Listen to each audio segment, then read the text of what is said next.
Assalamu alaikum zamandaşlar. Mına bugün 7 октябрь.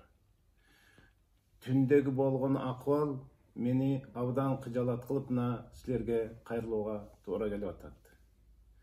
Урматтуу менин замандаштарым, кыргыздардын бийлиги начар, экономикасы начар дегени менен биздин мамлекетибиз бар. Мына ошол мамлекетибизде да жоготуучу, коркунучтуу учур көрүп турат. Биздин абалда элибиз күткөнү бийлик өзгөрүлсө, чоңдор башка болсо, жашоо өзгөрүлүп, чөнтөгүбүзгө акча айлык түшө тургандай эле эңсеп калган убакыт. Аллах Таалам Куранда: "Эгер силер өзүңөр өзгөртпөсөңөр, мен силерди өзгөртпөйм" дейт. Келгиле өзүбүздөн баштайлы. Мына бүгүнкү абалдан чыгалы, аман эсен чыгалы. Ыдырабай, бөлүнбөй. Ыдырап бөлүнгөндө Пайгамбарыбыз саллаллаху алейхи ва саллям айткан, бөлүнгөндөрдү шайтан жейт, шайтан жайлайт. Мына шайтанга азгырлап отуруп, бүгүнкү биздин жаштар карап турсам, менин балдарым мынакей элеңдеп, канча деген жаман нерселерди кылып, болгон өкмөт бийликке тиешелүү объекттердин баарын талкалап, өрттөп жаткан абалы.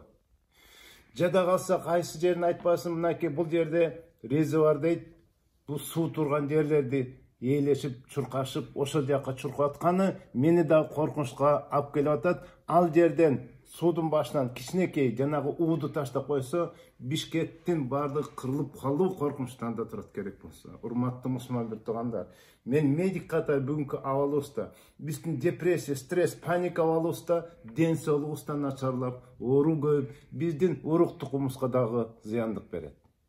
Мен эмне демекчимин?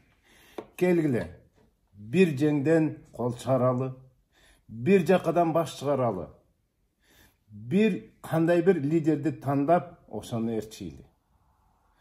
Манас атабызды ээрчип, канча деген чоң ийгиликтерге, жеңиштерге жеткен кыргызыбыз, бир лидерди кармап ээрчесек, бүгүн ыдырап жок болобуз.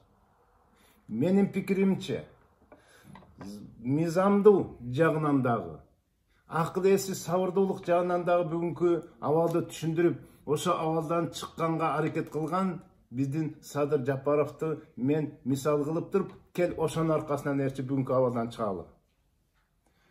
Антпесек, урматтуу замандаштар, өтө коркунучтуу абалда.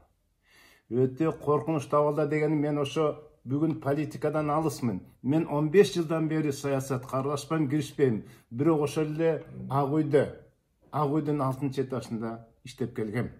Мен билем бул саясат эмне экенин. Бул бүгүнкү коркунуч абдан чоң коркунуч абалда. Жана мен айтып кетет элем, менин замандаштарым, айыл жердегилер, балдарыңарды чакыргыла келсин, үйдө отурсун. Биз бүгүнкү кошо турган салымыбыз ошол үйдө чакырып балдарыбызга көңүл буралы. Өзүбүз элеңдеп кетип барып көрүп коелучу, барып эле байкап көрөлчү деп туруп аралашып кетип, мынакей эмне болуп атат, аны да токтотуп үйдө отуралы.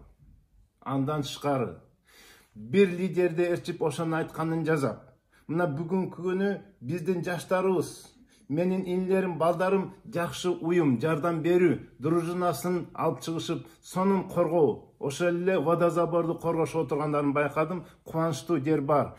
Биздин дагы жакшы балдарыбыз жок эмес.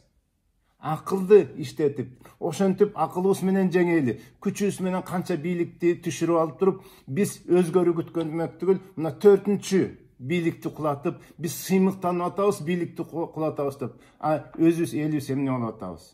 Мактана турган эчтекебиз жок. 3 жолу бийликти кулатып, 3 жолу Ак үйдү ээледик. Бирдек өзгөрүлсө жакшы болот эле го. Ошону менен өзгөрүлүп, экономикабыз менен сыймыктансак жакшы болот эле го. Күлкү болуп атабыз башкалар. Урматтуу менин замандаштарым, келгиле, жапа турмак, ынтымактуу бололу, бирге бололу. Жанагындай, мындай хаос, башаламандыкты каршы күрөшүп жапа турмак турбасак, мен дагы да силерге кайрылам. Коркунуч өтө жаман. Мен абдан корком бүгүнкү абалдан. Ассаламу алейкум, рахматуллахи ва баракатух.